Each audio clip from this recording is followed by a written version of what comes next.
观众朋友大家好，欢迎收看10月29公视第一台下晡新闻，我是陈淑君，咱先来看今天有啥物新闻重点。台中市政府强调讲，统计显示已经无猪仔异常死亡了。农业部要求农民得爱随时主动通报。西王出国的兽医已经回国接受调查。美国国务卿卢比奥强调讲，全社会讨论台湾议题，绝对袂为着要甲中国签协议改变对台长期的立场。美国连续3天的指数拢创新高，今仔台股早盘起超过400点，收盘的指数冲破28000多点，各创历史新高。来看台中5车发生非洲猪瘟疫情，台中计共是有12个喷的处理场，其中有9个10月30开始要先暂停使用，嘛要全面来清查目前的死猪仔。市政府是表示讲，即卖已经无异常死亡的状况。也毋过，农业部是认为袂当干那靠系统的统计，要求饲猪的农民有猪仔死亡，得爱随主动通报。另外，这案关键的解释王的兽医，农业局是表示讲，伊昨暗已经回国，嘛等咧接受调查。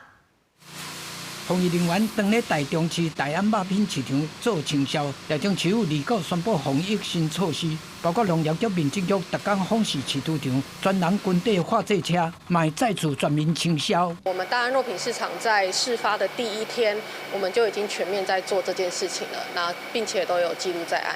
农业部讲，台中5车发生非洲猪瘟，9月开始大猪仔死去，要求全面清查源头。台中市政府讲，因猪场死亡2%事件得查源头，发现9月到10月初10拢无明显的异常死亡。农业部认为，袂当依赖警示系统，猪农应该要量早通报。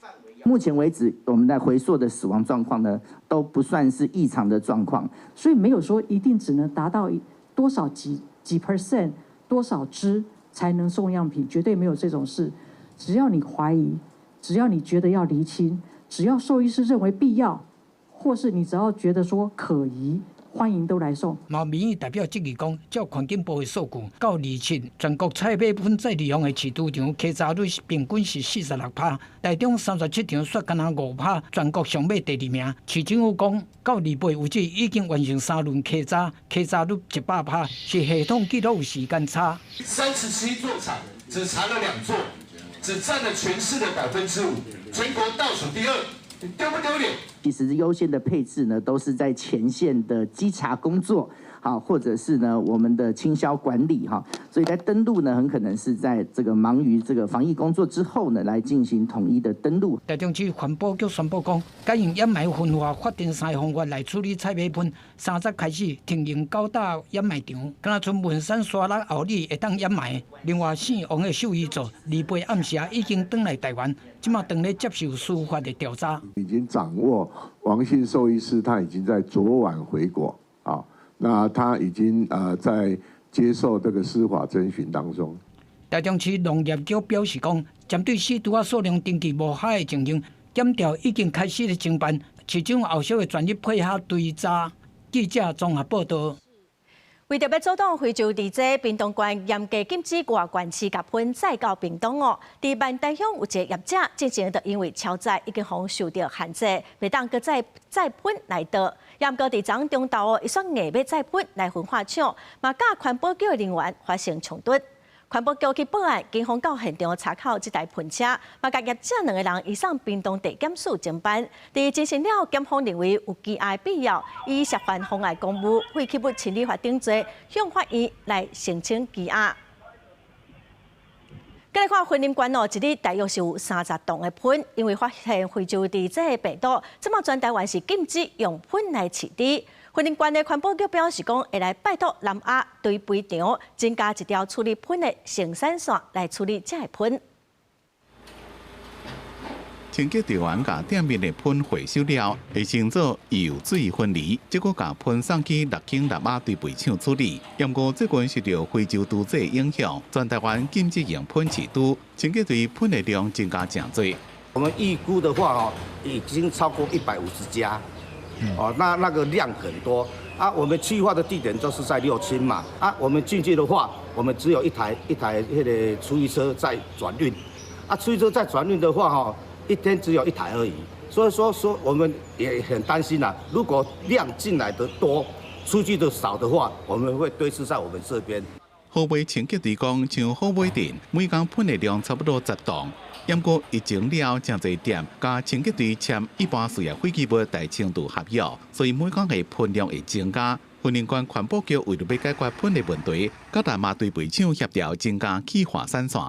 公所或者其他事业外运回来的话，可能每天会再增加10到15公吨的一个厨余量，所以我们局长的话就非常的快速的话去跟南亚这边做一个协调，希望他把原来的一个旧厂的话也开启这条产线，所以说我们每个月的一个处理量可以从原本的900变成1800。环保局讲，经过协调，南麻堆肥厂已经启动第2条喷堆肥散线，甲本来一工30吨的喷处理量能，增加到一工60吨。喷的气化由管府统一调度，甲喷转化成这肥料，减少管理的风险。记者综合报道。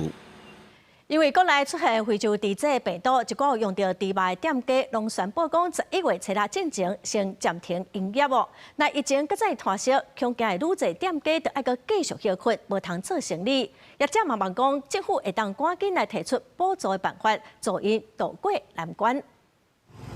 台南有名肉燥店、福星小吃店，过去早起拢是台南人早顿一定爱食店头之一。不过最近受非洲猪这影响，原本应该是营业时间，店头门口煞无预警挂出欠猪肉食无难治样，好真侪人食无。影响大不大？蛮大的吧？这吃牛肉。足正统的台南足好食，肉燥饭。啊，你一礼拜就爱食2道，安尼10几天无通食，你要办？袂要紧啦，迄落台南人讲食牛肉清汤啦。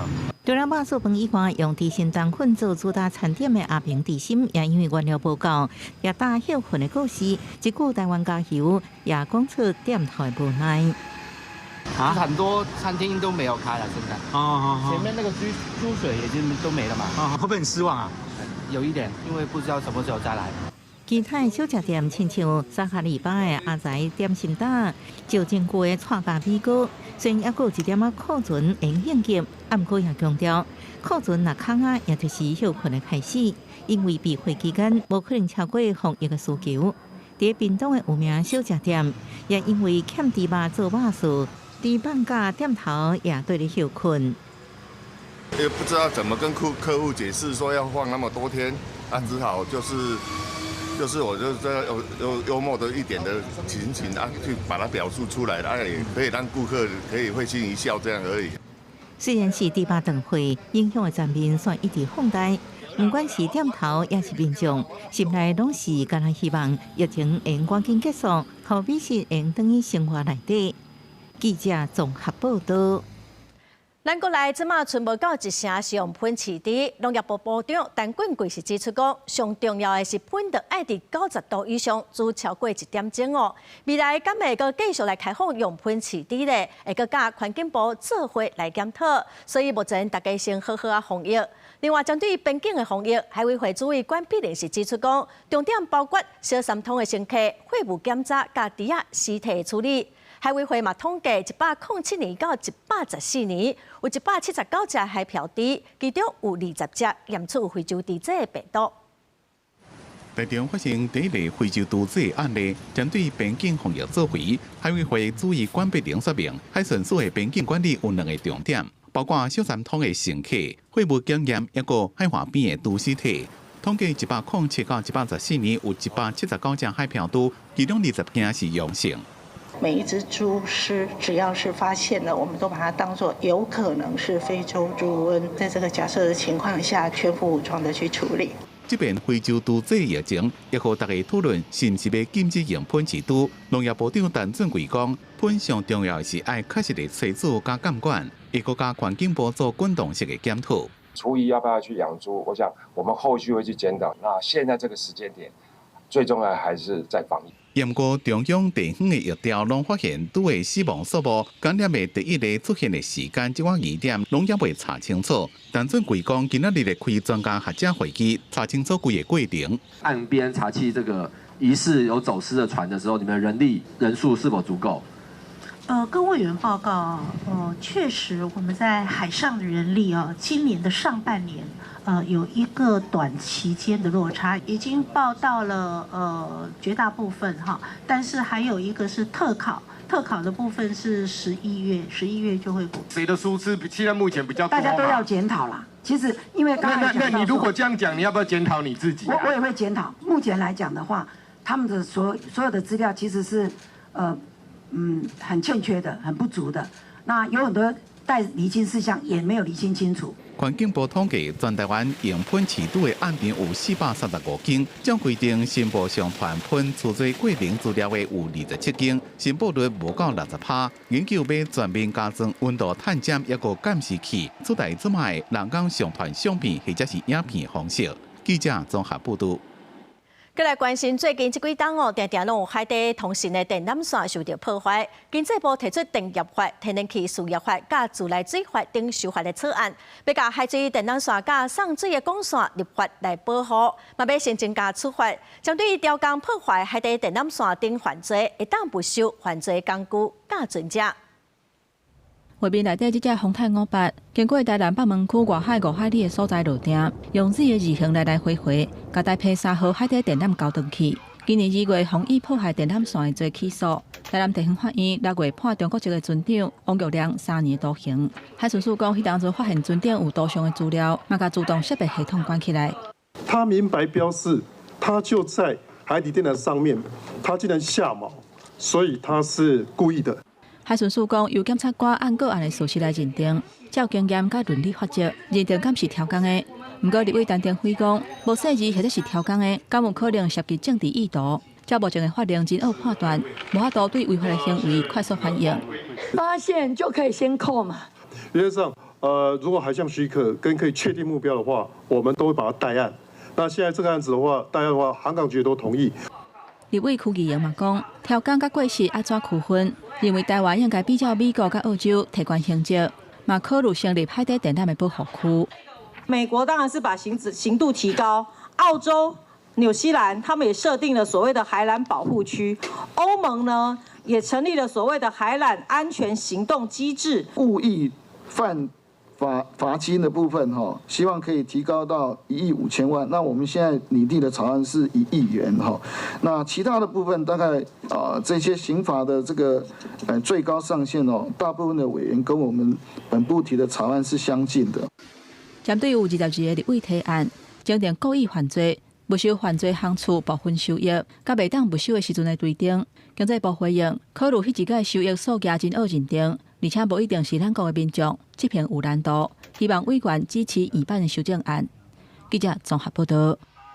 总统赖清德今仔早起亲身主持11月份的长官进任授届典礼，有4个人升少将，其中陆军的少将梁定伟伫花莲咧做大水的时，救灾的任务表现了非常的优秀，得到肯定，嘛升至陆军航铁部的正正主任。梁将军在画家沙台风救灾期间，全程协助执行任务，整合地方联系，尽忠职守。李将军在空作部任内，负责兵力派遣与航线设计，成效卓著。胡将军是幻象战机单机性能展示飞行员，多次参与国际交流，表现优异。总统表示，国军投入救灾，发挥守护人民、服务人民的国军精神。另外，针对中共是个继续伫台海活动侵略咱国，总统嘛强调讲，咱除了爱来展现守护家园的决心，嘛爱来坚定反并吞、反侵略、反对推进统一。再来看美国总统川普明仔载要甲中国国家主席习近平来见面，针对台湾议题，美国国务卿卢比奥是强调讲，美国绝对袂因为着要甲中国达成协议，改变长期的立场。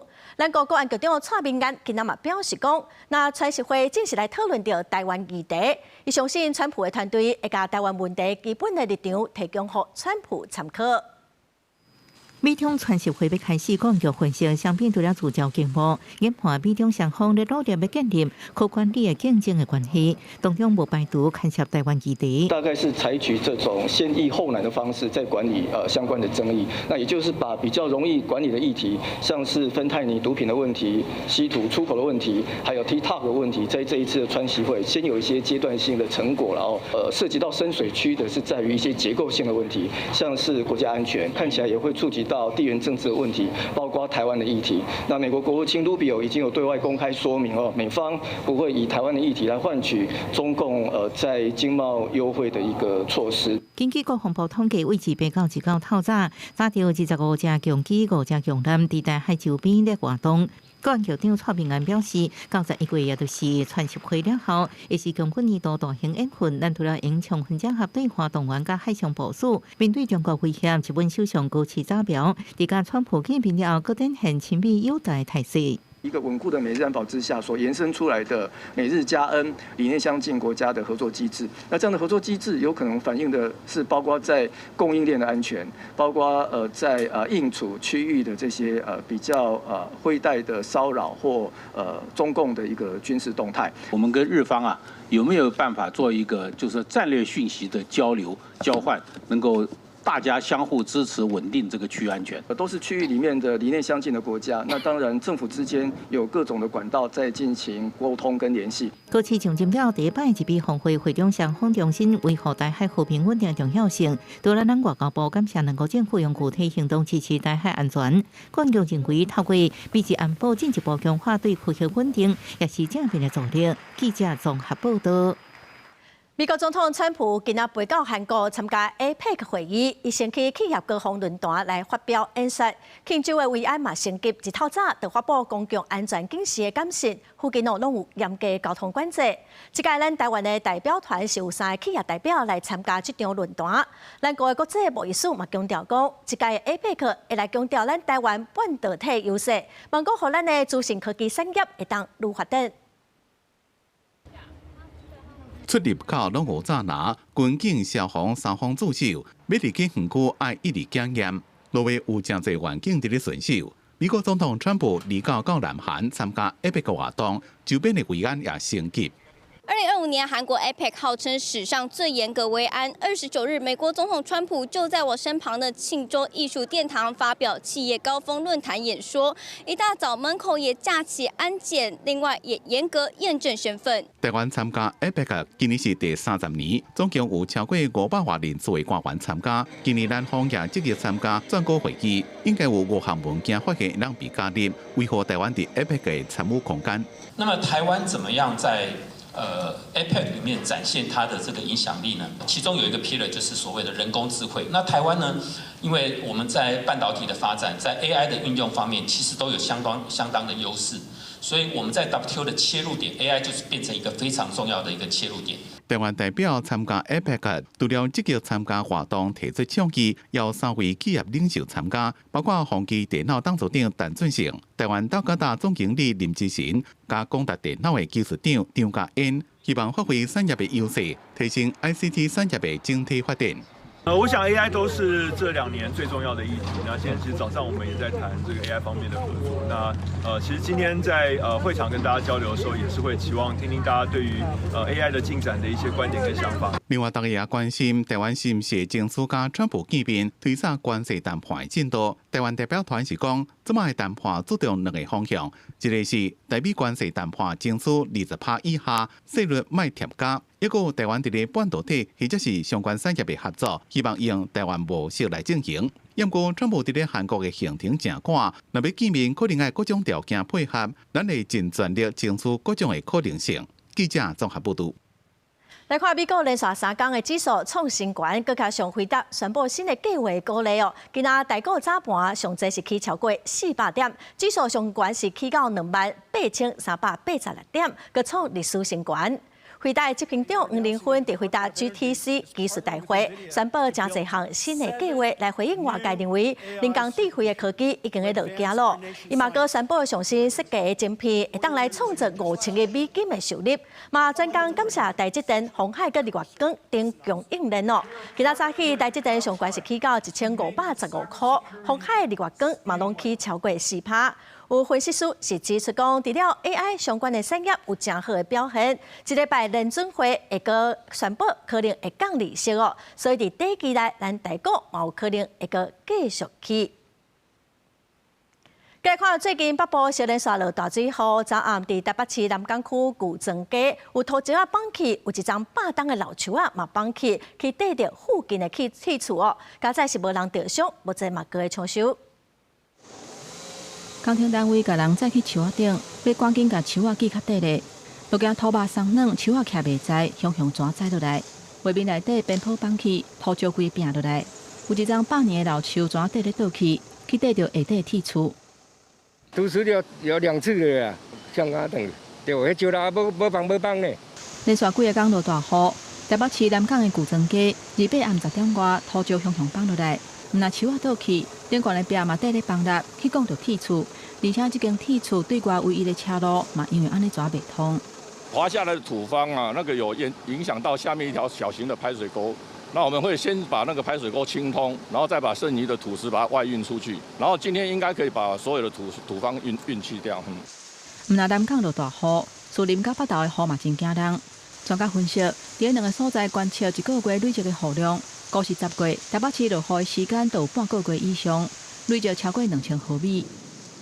累积1个月的降雨量跟气候平均值同样是10月份20年的资料来看的话，都有明显增多的情况。为什么会这样子？其实我们目前看起来跟反圣婴也有一点关系。北部的水汽增加，较会落雨，原因包括受到低压带、风太外围环流甲东北季风的影响。专家嘛讲，这甲反圣婴的现象嘛有关系。尤其寒人就要到啊，而且今年的冬天会较冷，提醒民众都要注意天气的变化。记者综合报道。前一站国庆连假的时候，台北车头的大厅有查某人受到性侵害。早起立法院的交通委员会就邀请交通部、台铁公司等相关的单位来针对台铁车头旅客佮有员工安全来报告。台铁是表示讲，后个月开始，台北车头会来增加保全的卡手，嘛甲铁路警察做伙合作，定期来巡逻。今年的双十连假，台北车头大厅哪像有发生性侵事件，惊动社会。另外，根据统计，台铁最近半年以来已经发生7件员工被攻击的事件。有立委讲，台铁治安出问题，旅客的安全措施嘛爱检讨。台铁讲，按11月开始会增加专职保全和铁路警察成立联合网络，8点钟来定时巡逻。今天是台北车站发生的治安问题，大家很重视。那如果说改天有任何一个车站发生治安问题的话，我们又要再检讨一遍吗？台北、还有高雄跟台中，那这个部分呢，我们有针对去深入的去了解。那目前我们看来比较有需要的就是台北站呢，我们现在是先这样做。另外，有立委讲，网友伫社群平台发文讲，台铁和旅游业者合作。全台首创天路观光列车海防号，工作人员竟然用高级航路航道部，批评业者把食安当作囡仔耍。我们海丰号每一个人去回来都很满意嘞，可是他没有看到这一幕，看到这一幕他就根本无法这个吃喝哦。我们会严格的要求这个厂商。台铁讲会约束业者确保食品的安全卫生，因为食安问题袂当吞论。那台铁夜点会的调整，即马当时的已经统计审议，上悬会当按现时120块变做400块，按是明年正月初1开始实施，希望会当真正照顾到旧年做夜班的员工。记者综合报道。连锁健身房专精瑜伽伫9月30向停业，有上万的会员受害。今仔消保协会是宣布讲，会来协助消费者来进行团体诉讼。另外，去年11月向取消的高雄倒数音乐节，到今佫有将近4000张票还未退回。台湾消保协会嘛表示讲，嘛用团体诉讼来为消费者讨公道。已经成立钱要确定的专精瑜伽受害者，10月初8出面拜托政府斗3天替因甲钱吐回来。全国上大的专精瑜伽9月底无场地宣布，对10月初1起停业，或者这要确定的民众损失惨重。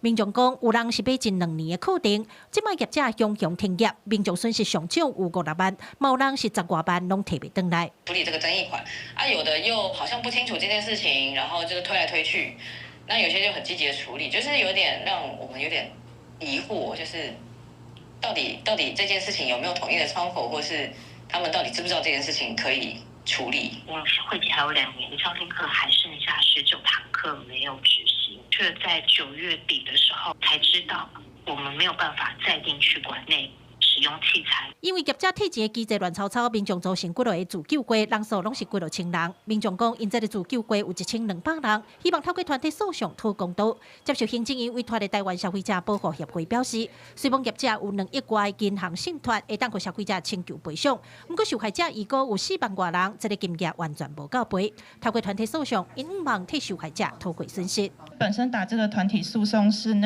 不会向消费者收钱的，对。然后请就是各位消费者就是也准备好当时的可能跟全真瑜伽的合约啊，或是相关的对话记录。消保协会表示，团体诉讼的申请对2月开始受理，收件时间到12月15日止。民众只要去协会网站，把相关的文件写好细寄回来，无需要任何费用，协会都会出面替大家争取权益。记者柯家族、柯昭勇高雄采访报道。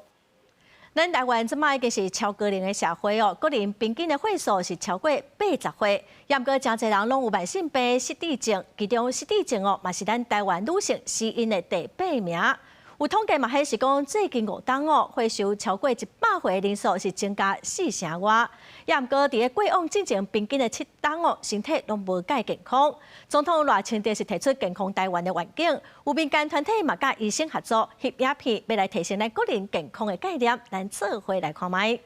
都不是，肺癌症最常见症状是没有症状，等有症状都是第4期。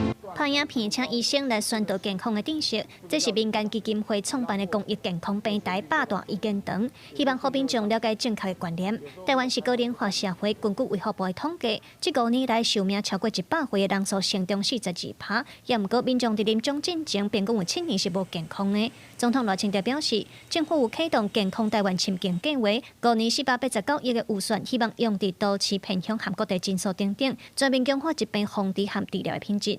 每一个人他的生活都能够非常健康，很灿烂，而且呢是对社会还有延续的贡献，而不是造成负担。所以这是我们100大医言堂发起的缘由。这个平台不仅仅将有效提升全民健康知识，也能够减少错误讯息的流传，协助民众延缓疾病发生，缩短不健康余命，这些都是健康台湾的核心目标。伫咧国人死因当中，癌症是排第1，慢性病嘛占国民死亡人数的3成。卫福部预估未来15年了后，失智症嘛是10大死因的前3名。目前失智症已经排国内女性死因的第8。卫福部表示，要增加民众对病症知觉的能力，才有法度来提升全民健康的意识。最难医，不是癌症，也不是罕病，是没有病识感的病人。他不认为他自己生病了，所以医师要帮忙也帮不了忙，所以病识感，所以我们在医疗上最重要的是病人要有病识感，他有那个意愿，他有知道他这个病，他要去重视他，他才可以医得好。基金会创办的这个健康平台8大意見堂，招100位醫生來宣導健康知識，讓民眾通佇咧線頂免費收看，學到健康的觀念。希望佇咧高齡化的時代，民眾攏通留空間。記者陳心東、曾俊堯台北報道。國際新聞來看，牙買加最近拄到有史以來上強風颱米麗莎，風颱是掃過人口真濟的首都，雖然強度有減弱，也毋過嘛是造成嚴重的災情。發電廠病院一寡所在攏淹水停電，這個風颱造成至少7個人死亡哦。即馬風颱是個繼續移動到古巴甲巴哈馬等所在。米麗莎颶風入侵。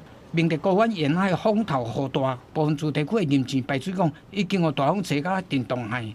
米麗莎佇個上陸進前，因加勒比海直直掃對牙買加，幾內氣象單位攏預測米麗莎的強度會到5級，海湧有4米懸，雨水可能超過70公分。米麗莎佇2倍挖過首都金斯頓，佇較偏僻的西部城鎮上陸，部分首都的民眾去海邊翕風景，有的人佫毋驚風雨，直直去戶外耍球。The fact that we take a wide turn and go around, it benefit me. I'm really sorry for who it really touch. 米麗莎上陸了，強度因為拄着山區來減弱做3級，風速對時速295公里，降到205公里。雖然變弱，所經過所在依然是產生嚴重的災情。Our infrastructure has been severely compromised. St. Elizabeth is the breadbasket of the country. And that has taken a beating. The entire Jamaica has felt the brunt of Melissa. 米沙是牙买加有史以来上了的上强飓风。当地政府讲，到2八下晡为止，全岛77.3%的电力公司用户，大约53万人无电。真侪基础建设、学校甲病院嘛拢有损断的状况。几内避难中心嘛受到强风破坏。首都金士顿的过仔路淹水严重，相关单位当咧全力抢修，会优先恢复病院、供水甲抽水站这个关键设施的电力供应。根据气象资料，米沙的沿对角线软过牙买加，最后按北部出来，接线扫向古巴去。公视新闻张淑芬编译。加沙走廊自这个月初10达成停火第一阶段的协议，到达才18日尔。以色列就指控哈马斯违反协议，第2波轰炸加沙走廊，至少造成33人死亡。以色列嘛真不满讲哈马斯行因的人质骨骸，拢唔是名单顶头的人哦。哈马斯是强调讲，因拢有遵守停火协议，嘛无主动发动攻击。救护车赶紧驶入去汉阳尼斯垃圾病院，不过车顶的人已经救袂倒来。以色列2波发动空袭，真侪所在拢通报有重大伤亡的事件。加沙市的救援人员赶紧把家伫咧庄仔角下底的民众救出来。نقرا اخبار تهديدات نتنياهو تنفيذ هجمات على غزه واحنا بنقرا في الاخبار صارت الضربه في بيتنا نزل السقف علينا 这个以色列大规模攻击的原因是哈马斯行动的人质遗体，并不是目前失踪13个人质内底的其中一位，是进前以色列军方找到的去互绑票杀害27岁的扎法提部分的遗体。以色列认为是明确违反对加沙停火的协议。总理纳坦雅胡遂下令攻击。Hamas dug a hole in the ground yesterday, placed the partial remains of Ophir inside of it, covered it back up with dirt, and handed it over to the Red Cross. The IDF caught the entire sequence of events on a military drone. 有以色列军官讲，哈马斯以 RPG 火箭推进榴弹，攻击以色列伫拉法地区的部队，引起以色列的报复。显然哈马斯是否认发动攻击，而且谴责以色列的行动是犯罪式轰炸。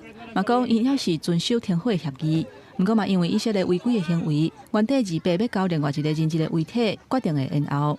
联合国人权理事会一个委任独立专家表示，以色列军方甲哈马斯停火的协议，先开始就知影可能袂顺利。就算美国副总统范斯坚持讲和平协议也在进行当中，不过这个攻击的事件，等于是对总统川普敲切的停火协议上新的考验。公视新闻黄文玲编译。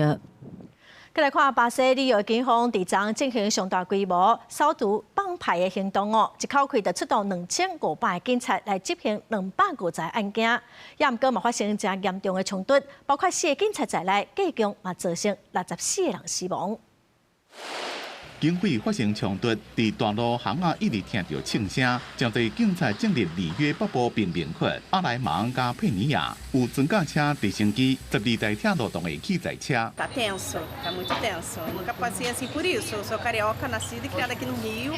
Muito medo e apreensivo porque não tem ônibus. Estamos aqui no meio da rua, exposto a qualquer coisa, né? 这边行动部署大约2500位安全人员，执行250份逮捕令加搜查令，目标是恶名昭彰的犯罪帮派红军团。冲突中有警察死亡，现场死伤惨重，死者拢被怀疑涉及贩毒。警方逮捕几60位嫌犯，现场也查到真侪枪甲毒品。E estão fazendo a maior operação da história, 31 fuzis apreendidos, além de uma grande quantidade de drogas. 有一寡民间团体批评这种军事化行动造成大量的死伤，是一场悲剧。巴西司法部长莱万多夫斯基也讲，联邦政府伫咧事先也无收到州政府对这边行动的支援请求，伊也是看媒体报道才知影这边行动的进展。里约自后礼拜开始，将会办包括全球城市市长峰会在内等几多项国际气候加环保的相关活动。巴西政府当局伫进前就伫咧办重大活动进前，针对犯罪集团进行大规模的行动，像2016年的里约奥运加2024年的G20。公司新闻黄文玲编译。来看一个上新的消息哦，花莲堰仔口崩山湖佮继续在降坝来引流，也毋过即马才传出讲，搬出来水是愈来愈侪。林保署花莲分署是赶紧来呼吁民众哦，得千万毋通来挖进入不起的水尾。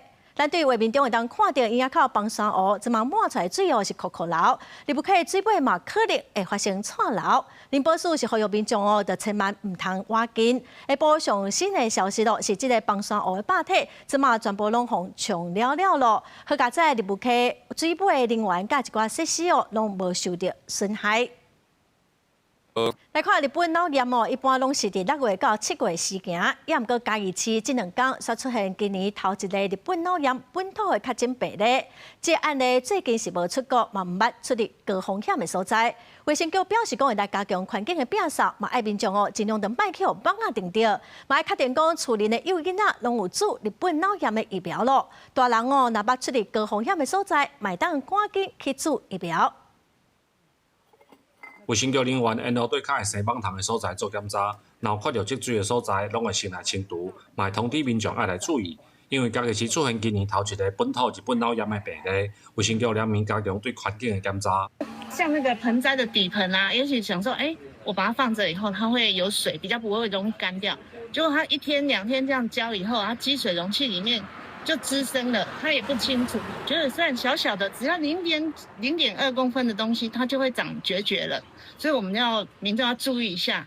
确诊日本脑炎的病例，最近无出国，嘛无伫低调参与活动，那会确诊日本脑炎，引起嘉义市卫生局的重视。卫生局表示，个案是一位40岁的查甫，人已经伫病院来治疗，大多数的人目前无感染的状况，会继续来观察。这一个个案呢，他目前没有这些的活动史。那他目前的症状呢，就是意识形态有改变，还有抽搐等等的症状。那目前已经在住院治疗中。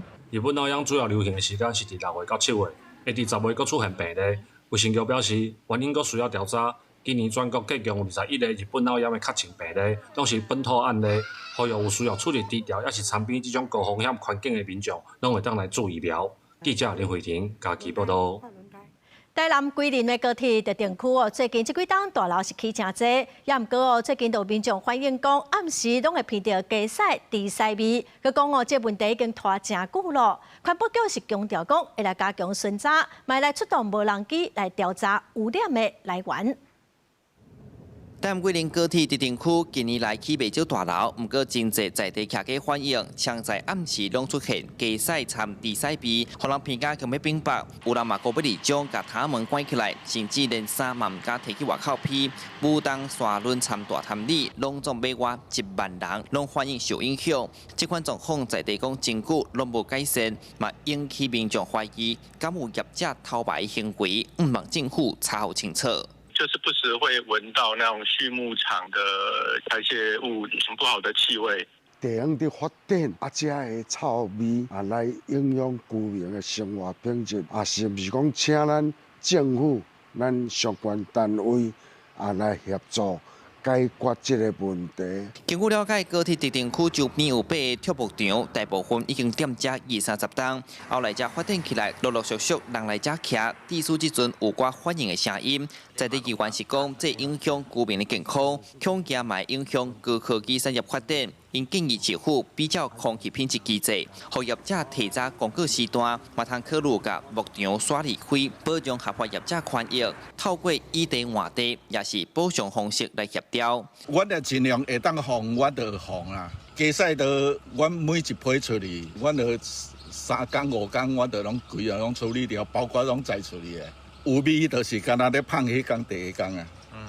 那我们不可能强迫要求他一定要离开，但是对于未来国家重大的决策跟重大的经济发展，我们是否一定要跟我们的畜牧业者好好沟通？因当地部分区域属禁航范围，本局已循程序向相关单位申请无人机空拍，并利用周边合法空域进行拍摄，以协助调查污染来源。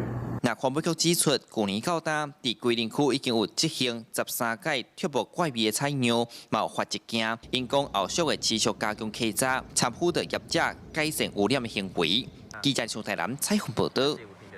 再来看宜兰的头城，刚有一条国光客运经营的国道客运的路线，地方是反映讲上下班时间哦，搭班车的人客哦，拢塌甜，看敢有法度会当开一寡加班车无？另外嘛，传出讲国光客运经营的头城站哦，爱护好头城渔会处事，嘛已经6个月拢无落落。地方是嘛是正烦恼讲国光客运哦，若无法度继续经营，会影响到交通。客运进站也手闸车，宜兰头城唯一一条国道客运路线由国光客运经营。不过地方反映，每一早起6点到7点，上班人上济时间，每20分钟或者是半点钟才一班车，后面班车拢客满，真侪人坐无车，赶袂赴上班。希望客运业者会用增加帮助。那来厘清到底目前头城往台北的这一段的经营的营运的部分，国光客运能不能再更积极、有效率的回应一下我们民众搭乘的需求？民众对这路线的单车环境也有记录，希望用提悬，因为国光客运所设的头城站，除了是用直接坐车要卖车票，不过是向头城区渔会组的，目前已经欠6个月租金无交，渔会希望业者年底用交清，若无干来用退租，这样让地方烦恼，国光若经营袂落去，会造成通勤无方便。5、6日的话，对于如果要来头城，比如说旅游或者是观光或者是上班来讲的话，他没有，等于是我必须要自己开车。因为头城我有朋友住这边，他也是要到台北去玩。那没有这车的话，就比较不太方便。针对地方的问题，县政府表示协助向公路局反映，希望因协助业者改善符合民众通勤的需求。会请公路局这边来协助，能够督促国光这边来改善。我们还在调度我们的财务了，这个会尽快会偿还这样子。国光客运表示，头城国道客运路线是不是增加帮助？目前内部也在研究当中，欠渔会租金问题会继续调度财务，赶紧澄清。记者综合报道。台东县富公渔港东边的爆花，之前我要互风台扫派，受理好势伫7天前，又搁因为风台嘛，搁再受到损害。县政府最近要发包工程，也毋过煞一直流标。县政府是表示讲，若这个月会当顺利重新来招标，按算明年的3月就会当动工咯。每年风台期间大兴，长期台东富公渔港东边爆花为105年就受损，一直咧进行修复。各村港厝以及后爆花也无修好。今年风台过后，有了去发现爆花搁崩塌。可能是水爬起来造成的，爬上低有30公分吧。县府表示，富公渔港受损的1级号爆花7年前就要搁重启，也做好电箱基座，不过因为水下时间拄到技术性的问题，原厂商无法度做。县府决定发包，甲即马拢找无适合厂商来施工。不过县府表示，这个月已经中期标限，先用即马的预算2亿元来发包，要厂商有意愿来投标。若是顺利，明年3月就应陆续放电箱基座，就应开始施工。10月开始，我们已经重新再起标案，甚至重新进行设计跟建造的工作。那预计在年底之前，我们会有一个新的工程标案，去发包。县府表示，即马东北季风正强，不过富公港厝爆花，目前未有离棚倒去阻挡航道的情形。不过呼吁民众也是暂时莫去，避免发生危险。记者综合报道。全台湾唯一提请的新民信义元帅洪基公，旧日9月初9是伊的圣诞。伫南投第3个民众就讲，洪基公会斗相共帮信众找拍碰见的物件，爸爸协助警察来破案。虽然是有人讲认为着唔通伤过迷信，也毋过在地民众甲一寡警察嘛拢会来遮拜拜。第3场中和国小的龙队甲锣鼓丁认真表演，为洪基公祝寿。旧日9月初9是中阳，也是南投第3信义庙信义元帅生日，第3人拢称呼伊叫洪基公。民众若有物件碰见，拢会来遮求。为咗物件嘛，拢有找转来。民众讲，顶2天啊，就民众车碰见，来请新民斗3天，结果过2天就找到车。来求咱的洪基公，结果过2天尔，这个车就找到。阮学长讲有案件也不讲无法度破案，遇到瓶颈的时阵阮过来甲洪基公来请教者嘛有听讲请教了有的案件会顺利破案。庙方也连续3天举办庆祝活动，除了念经做仪式，也培植有功信众来接受。庙方表示，清朝的时，德山嘛是属于分灵的范围，正义元帅是当时分灵的一位捕快，叫做苏阿乖。伫一届烧白土匪的过程中，连同部属36人全部牺牲。地方民众甲因带伫树骹，风声半暝啊，在地人定定看到有一面像红旗的火光出现，村民就去石碑甲拜，伊也真灵性。所以伫民国38年，替红旗公刻一尊提青的金身。伊就捕快，捕快就是讲，要找物件放起，车放起哩啦吼，所有物件金仔啦，猫仔狗仔放起哩，拢随甲下，随有灵感，随个会找到安尼。庙方表示，来请红旗公到找的物件真侪款，有车有物件，嘛捌有人是要找猫仔狗仔。庙方也欢迎大家若有到德山，会当顺线来参拜这尊国内唯一提青的神明。记者叶欣怡南投报道。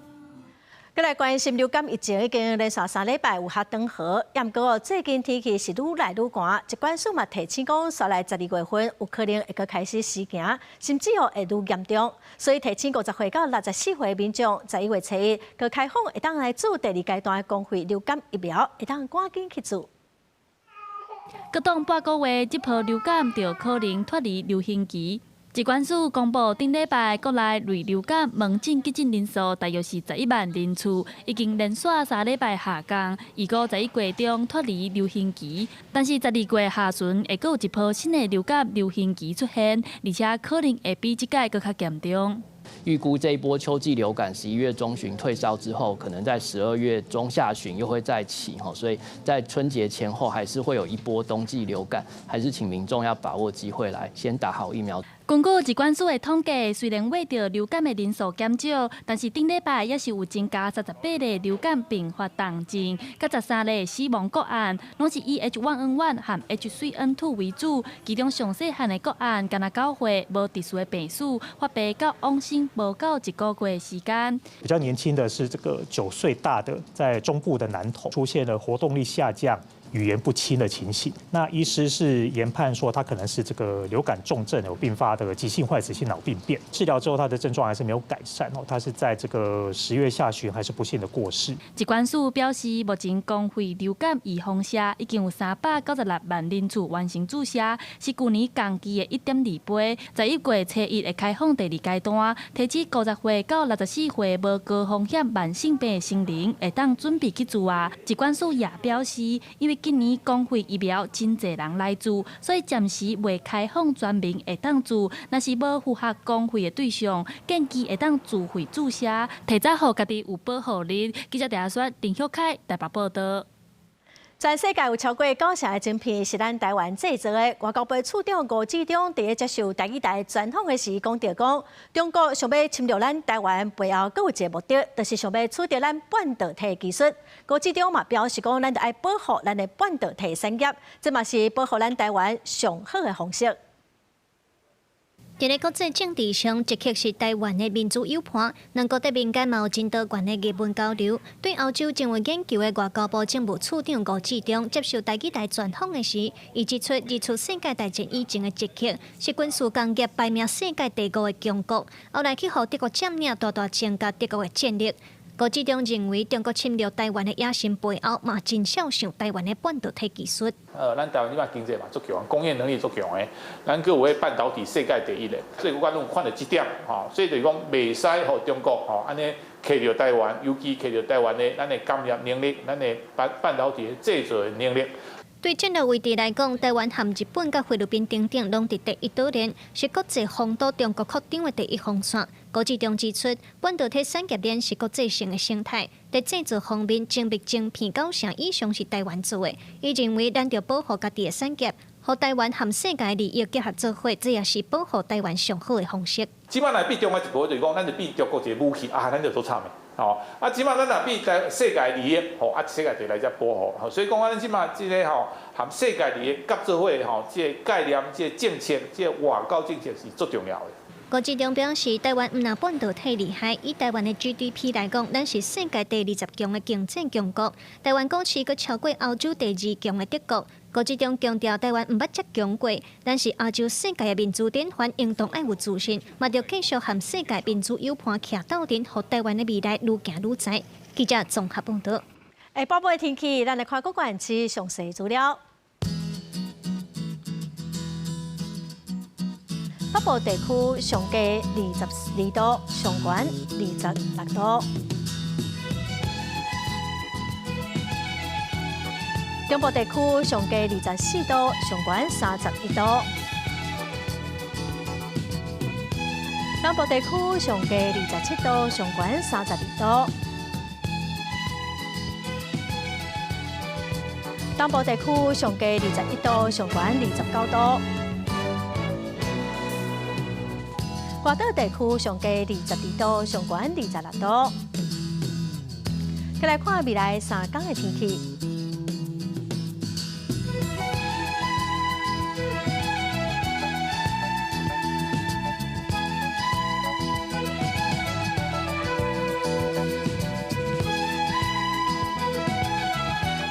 感谢观众朋友收看《公视台记台》播新闻，我是陈淑君，明仔载播3点，咱再会。